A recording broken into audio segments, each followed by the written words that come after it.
Hey guys, I'm the 50s kid. This is my E46 BMW. My front left side wheel bearing is actually making noise. It's not the standard sort of wheel bearing noise that you would expect, the sort of wah wah wah kind of sound. It's not really like that. It's not as droning as that. It is droning, but it's just a slightly different pitch. I definitely think it's the wheel bearing. It's not loose or anything, but I think this wheel bearing was replaced once before just because the little cap, it looks like it's been, knocked off and then put back on at one point in the past. And they probably used a cheaper quality non-OEM wheel bearing, probably one of the Chinese ones. And it's not a good quality one. And it makes noise and it drives me crazy. So I'm going to change this. I'm going to change both the front wheel bearings, actually. I bought two new ones. So anyway, let's get started. So these are some of the tools you're going to need in order to do this job.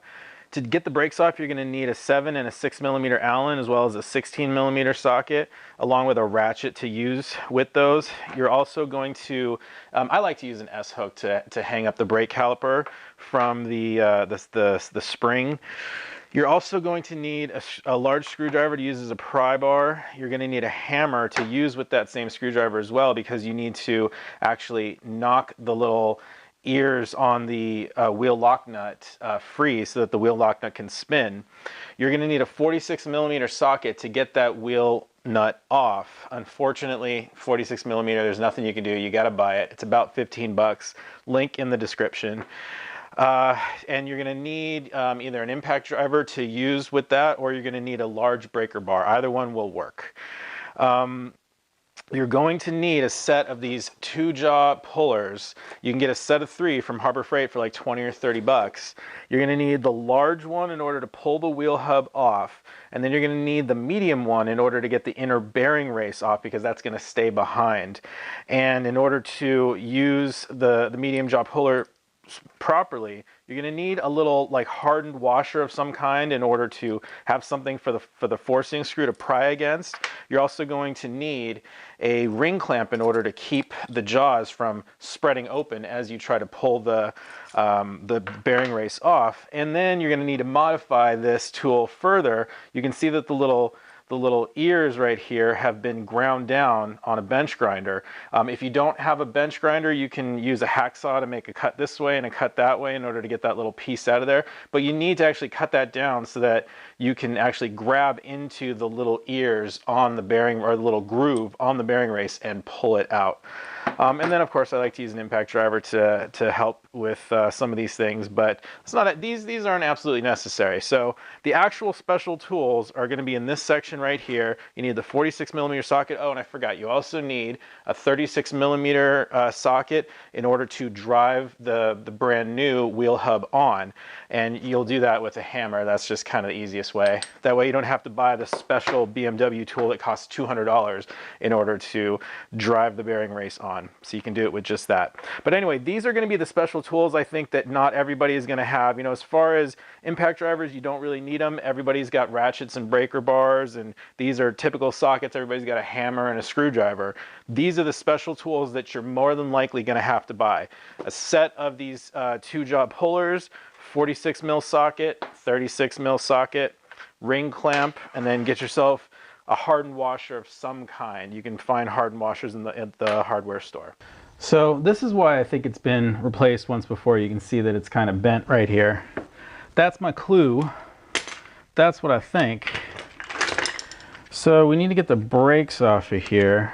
Just pull off these little caps back here. 7mm Allen.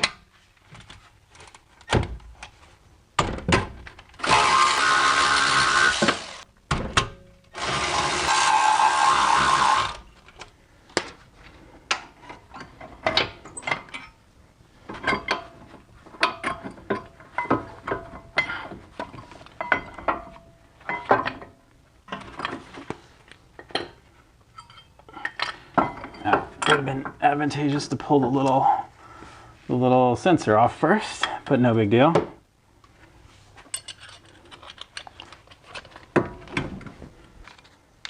Caliper bracket is a 16. Just 2 bolts back here.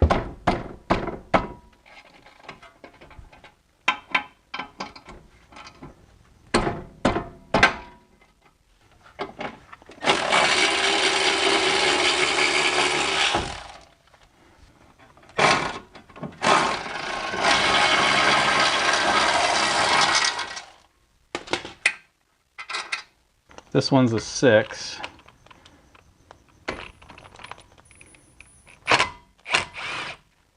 Didn't look like I was in there all the way.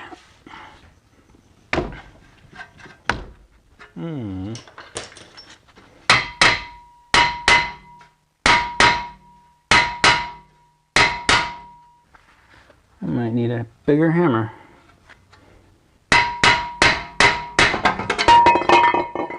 Or not. So we gotta get this little cap off. I'm lucky here because I've got this little lip I can get inside of. But what you would basically do is get a little screwdriver. Oh, and it's gonna spin around on me. You know, might have been a good idea to get this cap off while the brake rotor was still on, while the brakes were still on, because it wouldn't be spinning around as easily. So there's a tip for you.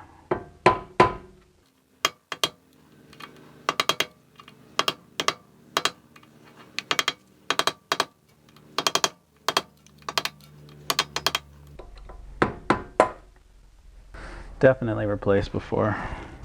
I mean, it was obvious. So I'm gonna knock these out. You can see where it's been folded over right here and here. I'm regretting not getting a new nut now because this one looks pretty mangled. The local parts house just didn't have it.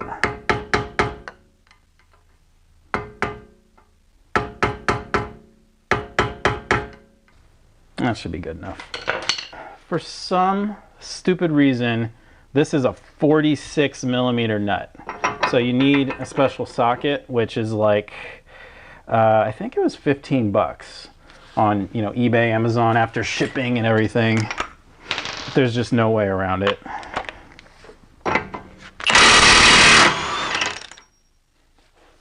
Just for that. Okay, there should be a washer in here, I think. Oh, actually, here, look at that. It is moving. It is bad. Man, it wasn't bad when the brake rotor was on there. I was moving it. It wasn't moving. But there you go. There's your problem. Yeah. So, okay, I don't think there is a washer then. Oh wait, wow. Wow, that's not supposed to happen, guys. Okay. That was really not supposed to happen at all. That's surprising. You should need a puller in order to get that thing off of there. Wow. So who knows what was up with that? Well, that's kind of a bummer because I can't really show you what you need to do there. Here, let me get that off of there real quick. So there you go. You know, when I was buying these parts for this job, it was either the OEM FAG brand wheel bearing for $115 from my local parts house, or get that $115 for one, or get 2 Chinese made bearings off eBay for like $32. Glad I didn't go that route. Anyway, you shouldn't have to replace this dust shield inside here if you know, unless you're in a really corrosive climate. FAG brand bearing, that's the OEM bearing. That's the part number. That's what we're going to use. Germany. So to knock this on, we actually need to press on the inside race right there. This part right here, not on this outside part. Otherwise you're going to split the whole thing in half. That's probably what the guy did or something. I don't know. But a 36 millimeter socket happens to fit over that race just perfectly. So we're going to use that to drive it in.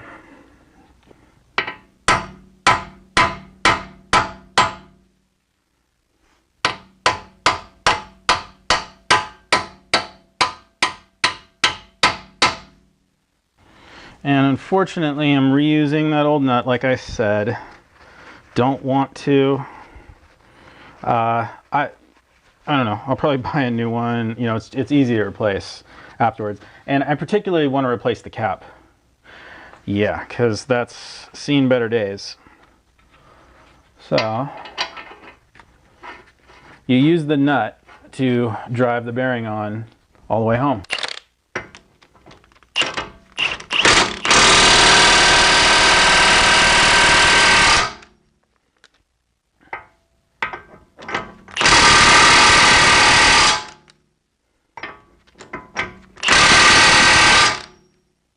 I just wanted to go a little bit further so I had something to pound in here.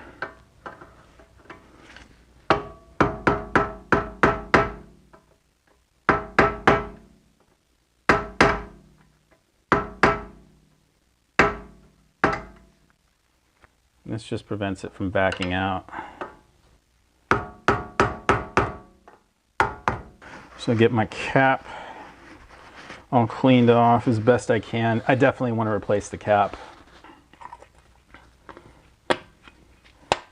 So we just worked on the other side, the other wheel bearing on the left side, and turns out it just pulled right off. I didn't even need to use a puller to get it off, which was the reason it was bad. I'm not sure if I'm including the whole thing or not, but yeah, so we're just gonna do this one, and with this one, I'm gonna try to get this cap off first so that this thing doesn't spin around so easily.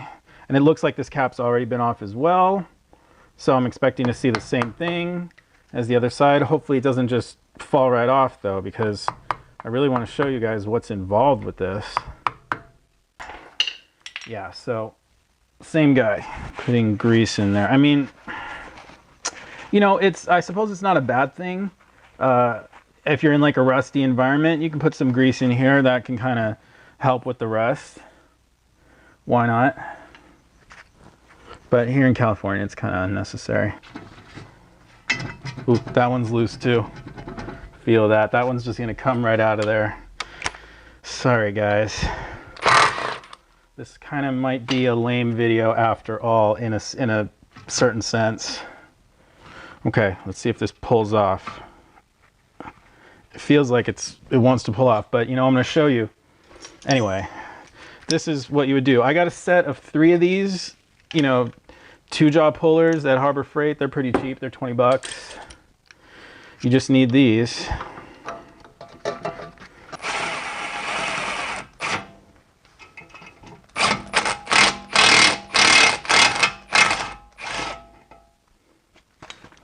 Okay, not so lame. We got to use that tool, which is cool. Looks like the inner race stayed in as usual with something like this. That's going to happen. Usually this inner ball bearing race doesn't stay in there. It stays inside the bearing, but you can see it's just loose.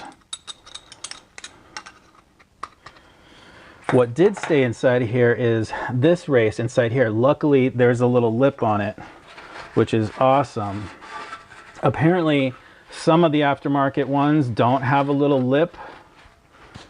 Okay, I need to get this bearing race out of here. And I tried to find a cheap puller that you guys could get for 10 bucks off of, you know, eBay, Amazon, just to kind of make this approachable and reachable for everybody.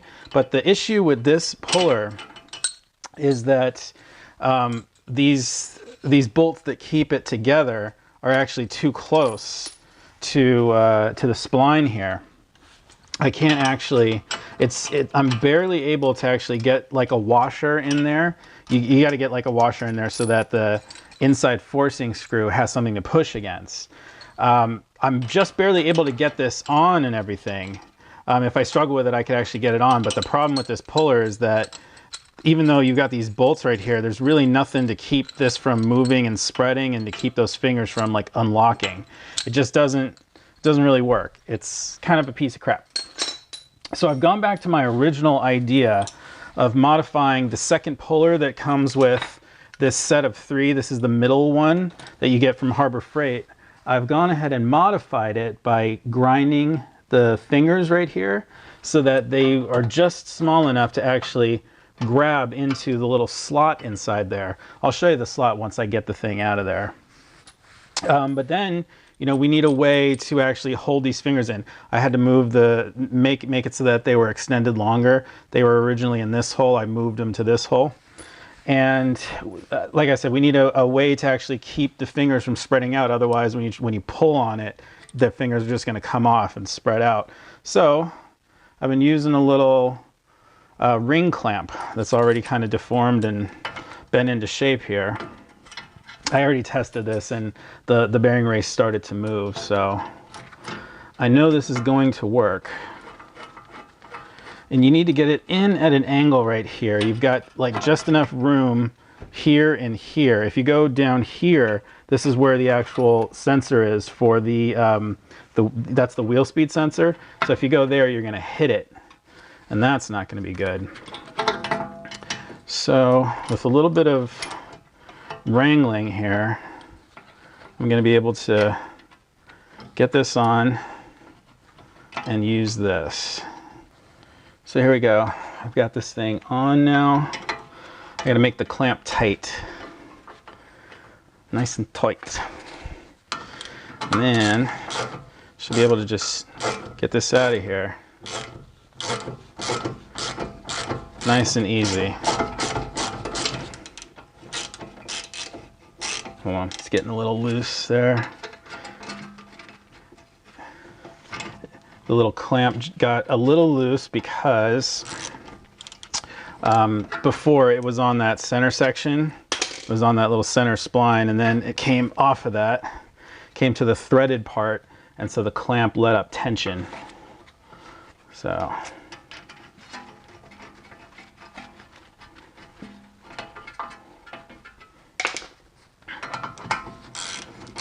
and the ideal clamp for this is actually part of the, it's called like the front wheel drive service kit. It's got, you know, it's the one that has the two different kinds of pitman arms.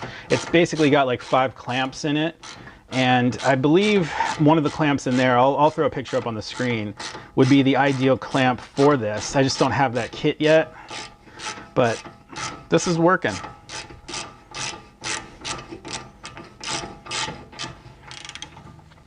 Let's see. Do we have it all the way? We probably actually don't need this little ring clamp anymore. Okay, almost.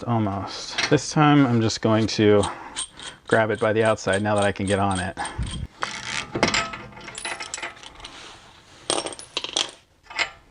Problem solved.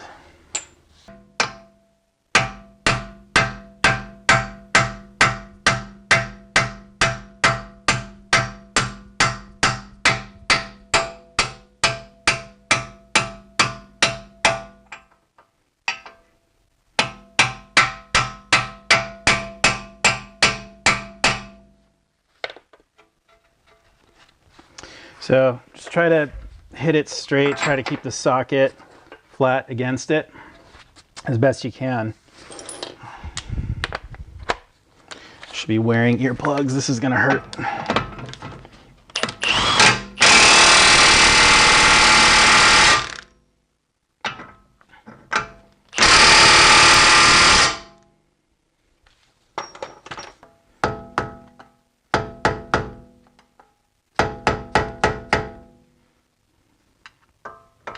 Yes, got no metal left over here to stake. All right, should be good enough.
Okay, we're done. Don't forget to pump your brake back up, torque your wheels properly. So that's it, 2 new wheel bearings. Try to use the OEM brand if possible, which is FAG. You will not regret it. If you learned something, please throw me a subscribe. I'm on Patreon now if you want to support the channel. I'm the 50s Kid. Thanks a lot for watching.